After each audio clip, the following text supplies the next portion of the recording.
Speed 650 miles per hour. Speed 700. Speed 725. Speed 729.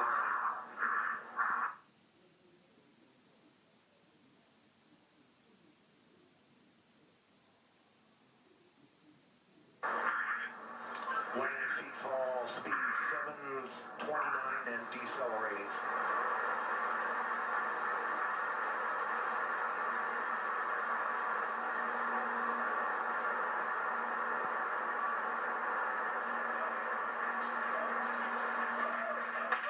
Showing Felix in a stable descent to set.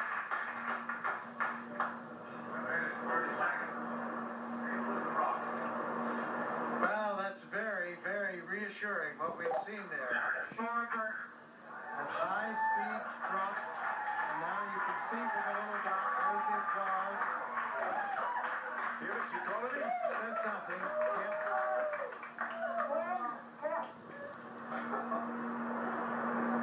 Family applauding, but you can see by the little dot that he's in controlled descent. 2 minutes into free fall.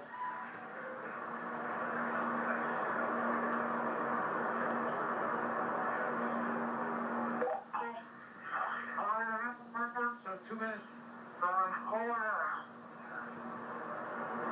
there we have it. The Australian skydiver Félix Baumgartner has leapt from his balloon 24 miles above New Mexico as he tries to break the high altitude record and shatter the sound barrier. The Austrian Félix Baumgartner. I don't know about you, Jonathan, but my legs were twitching. The adrenaline kicked in a little bit there. He went on a lot faster than 700 miles an hour, didn't he? Very interesting also that just as the camera cut away to look at mission control, just before that, his body was tumbling quite a bit. It looks as though either he failed to get into this delta position, head down, arms back, which he's got now. Either he failed to get into that position as he went through the sound barrier, or maybe a little bit later he got some sort of disturbance and was knocked out of that position. But as we saw, he regrouped and he got into this perfect form to make the rest of the journey. And you know, we're what, 3:20 now in terms of free fall. He's got another minute just falling to earth. Because it is another minute, exactly a minute, we're being told, until the parachute opens. Yeah.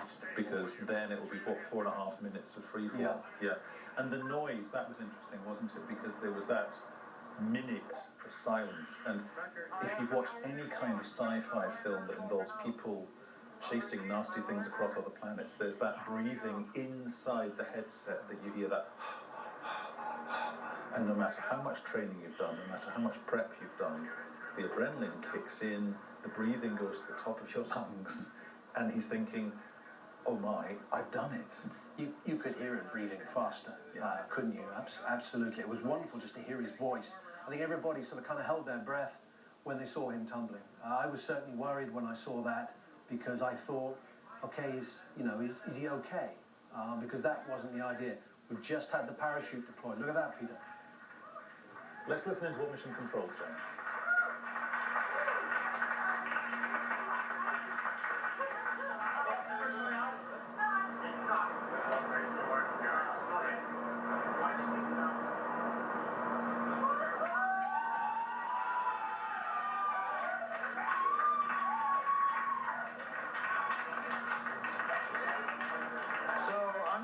Under parachute now.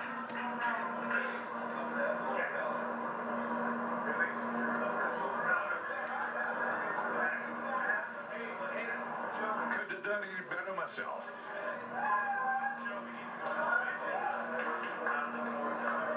There's the wind is out of the north at 5 to 10. Out of the north at 5 to 10. And you can contact Mike Todd safely on this frequency. Give Mike Todd a call. Safely down to earth.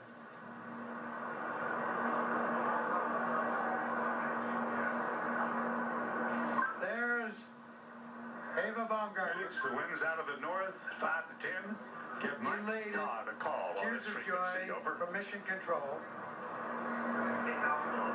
Felix now. Felix, here you can win here or out of the east in about 10 to 15.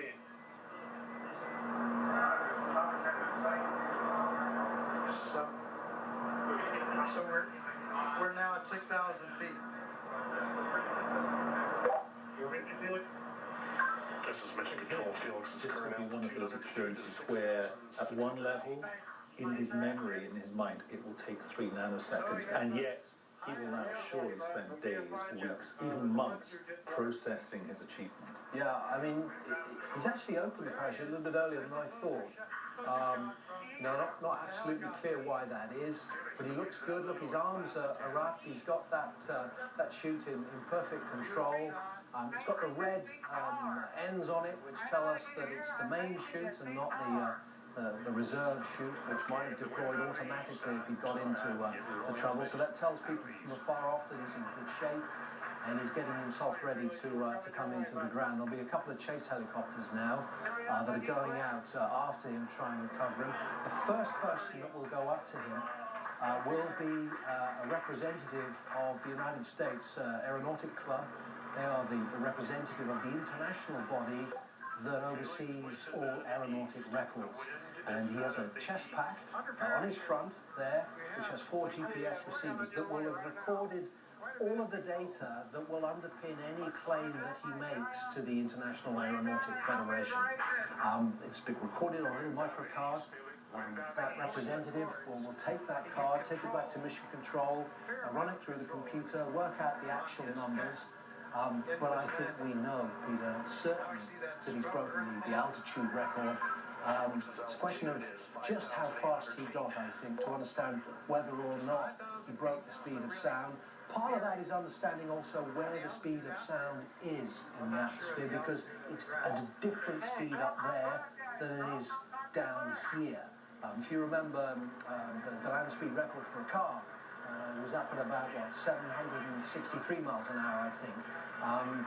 Up there, it's about 700 miles an hour. So that's to do with the temperature and the air density and all the rest of it. But the FAI, which is the international body that oversees this sort of stuff, they will determine whether or not the records have been broken, and until they say so, until they endorse it, these are just unofficial marks. But he must be mighty pleased, I must say. I'm not sure whether it's the perspective of that camera shot from that helicopter that's following him, or more than 1 or 2 helicopters, but it certainly looks to me as if he knows exactly where he's going, and he's guiding into a launch pad. That's what it looks like. He was told to look out for the town of Roswell when he got into a certain situation, and to bring himself as near back to where he started as possible. I'm not sure of the actual distance from Roswell Airport, but it'll probably be on the order of a few tens of kilometers, tens of miles, something like that. Look, he's very close. We're going to have touchdown just now. He's got a big smile on that face behind that visor, isn't there?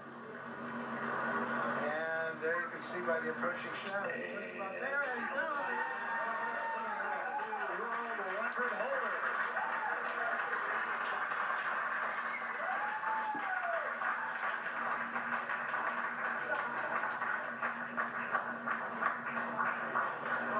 Down on his knees. What a shot.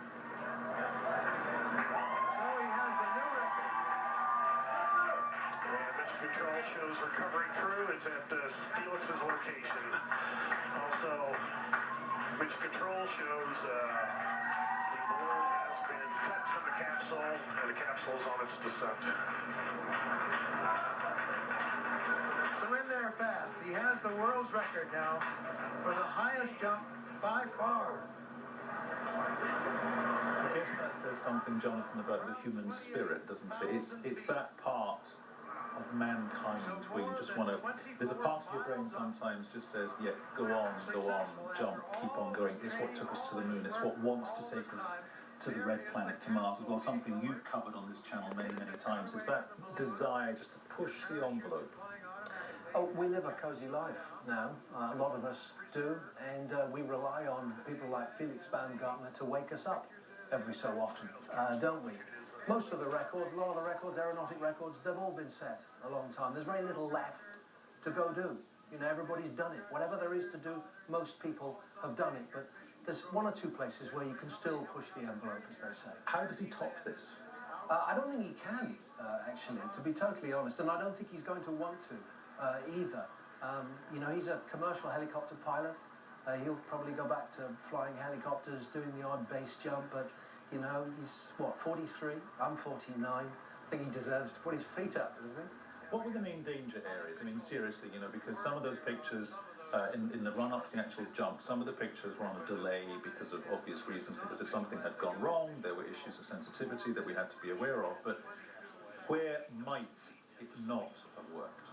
Well, first of all, he's beyond what they call the Armstrong line, which is 63,000 feet. Now, above that level, any exposed bodily fluids will boil. It's as simple as that. The air pressure is so low. If you were to open your mouth, your saliva would boil, or water in your eyes would boil, your tissues would swell. You need a pressure suit above that level. So, and the integrity on that suit had to be maintained, you know, for half of the distance at which he fell. Otherwise, he would have been in severe problems. Not enough oxygen to breathe up there. Simply not enough air. Rapidly go into hypoxia. Lack of oxygen. We know the human body needs oxygen to survive, so he had to carry his oxygen all the way down. The other big worry, I suppose, was what would happen to his body as he went through the sound barrier. Would there be enough of a disturbance to knock him into a spin? You know, if he'd started to spin, to rotate very, very rapidly, you see this sometimes in jet fighters when they turn the corner very, very sharply, and they have to really squeeze their stomach muscles and their legs to try and keep the blood in their brain, because if they don't, then they pass out.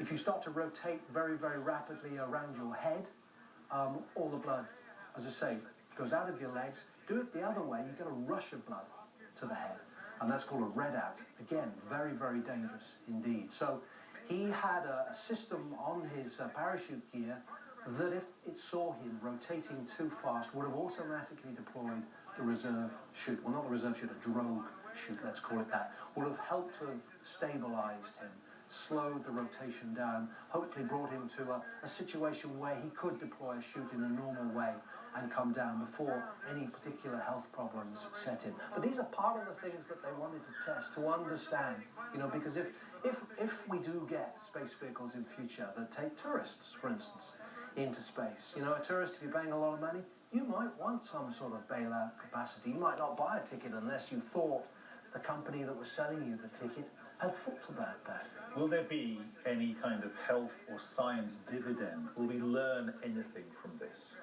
I think the people that look after pilots in high-altitude, high-performance vehicles will certainly learn a lot from this. For most of us, no, it's just another great adventure, another Baumgartner adventure, if you like. But for those people who are concerned about those types of vehicles, then they will watch this very closely. NASA's been asked to be kept informed. The spacecraft manufacturers also want to know how this particular venture turned out.